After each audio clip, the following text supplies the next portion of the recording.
നമ്മൾ നാലാമത്തെ ടൈപ്പാണ് പഠിക്കാൻ പോകുന്നത് ISO metric thread. ISO metric ത്രെഡിൽ നേരത്തെ പറഞ്ഞ പോലെ തന്നെ ക്വസ്റ്റ്യനിൽ 24 മില്ലിമീറ്റർ വന്നിട്ടുണ്ട്. പിച്ച് 24 ആണ്. അപ്പോൾ 24 വെച്ചിട്ട് നമ്മൾ പിച്ച് മാർക്ക് ചെയ്തിടുന്നു. അതേപോലെ തന്നെ ഹൈറ്റ്, ടോട്ടൽ ത്രെഡിൻ്റെ ഹൈറ്റ് എത്രയാണ്? 0.86 p. അത് 20.64 കിട്ടിയിരുന്നത് 21 ആക്കിയിട്ട് എന്ത് ചെയ്തു? റൗണ്ട് ചെയ്തെടുത്തു. കാരണം നമ്മുടെ സ്കെയിൽ അതിന് പറ്റുള്ളൂ, 21 ആണ് എടുക്കാൻ പറ്റുള്ളൂ. 21 ടോട്ടൽ ഹൈറ്റ് എന്ന് ഇവിടെ മുതൽ ഇതുവരെ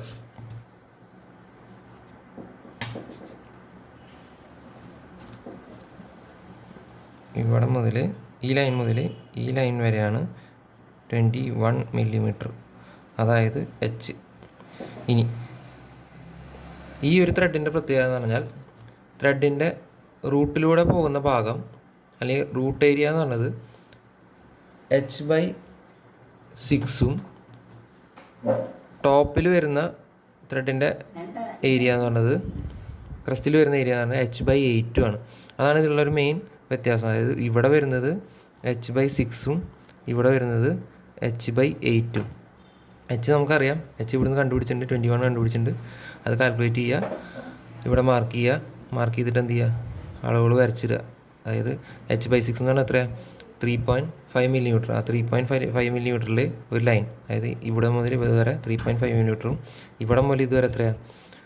3 mm. ഇത് റൗണ്ട് ചെയ്യുകയാണ് ചെയ്തത്. 2.62 എന്നുള്ളത് നമ്മൾ 3 mm ആയിട്ട് റൗണ്ട് ചെയ്തു. അതാണ് ഇവിടെ കാണുന്നത്. ഇനി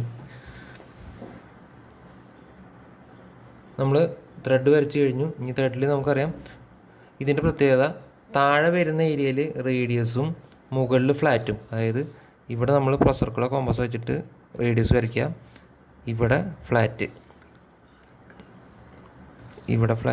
ക്രസ്റ്റിൽ വരുന്ന ഏരിയയിൽ ഫ്ലാറ്റും റൂട്ടിൽ വരുന്ന ഏരിയയിൽ റേഡിയസും. അതാണ് ഈ ത്രെഡിൻ്റെ മെയിൻ പ്രത്യേകത, ഡിഫറൻസ് വരുന്നത്. ഓക്കെ, ലാസ്റ്റ് കട്ട് ചെയ്യുക, ഇന്നുള്ളിൽ എന്ത് ചെയ്യുക? ഹാച്ച് ചെയ്യുക. ഇവിടെ ആർക്കും വന്നു, അതുപോലെ ഇവിടെ ഫ്ലാറ്റ് സർഫസും വന്നു. ഇതാണ് ISO മെട്രിക് ത്രെഡിൽ മറ്റുള്ള ത്രെഡിൽ നിന്നുള്ള വ്യത്യാസം വരുന്നത്. അത് H/6 താഴെന്ന് പറഞ്ഞാൽ എന്താ? ഈ ആർക്കിൻ്റെ ഈ ടോപ്പ് മുതൽ ഇതുവരെ H/6ഉം ഇവിടെ ഫ്ലാറ്റ് സർഫസിൻ്റെ ഈ പോയിന്റ് മുതൽ ഇതുവരെ എത്രയാണ്? H/8. ഇവിടെ ഫ്ലാറ്റുമാണ്, ഇവിടെ ആർക്കുമാണ്. ഇതാണ് മെയിൻ ഡിഫറൻസ്. ഇനി താഴെ H എത്രയാണോ ഇതെല്ലാം എഴുതിയിട്ട് കംപ്ലീറ്റ് ചെയ്ത് കഴിഞ്ഞാൽ ഈ ക്വസ്റ്റ്യൻ കഴിഞ്ഞു.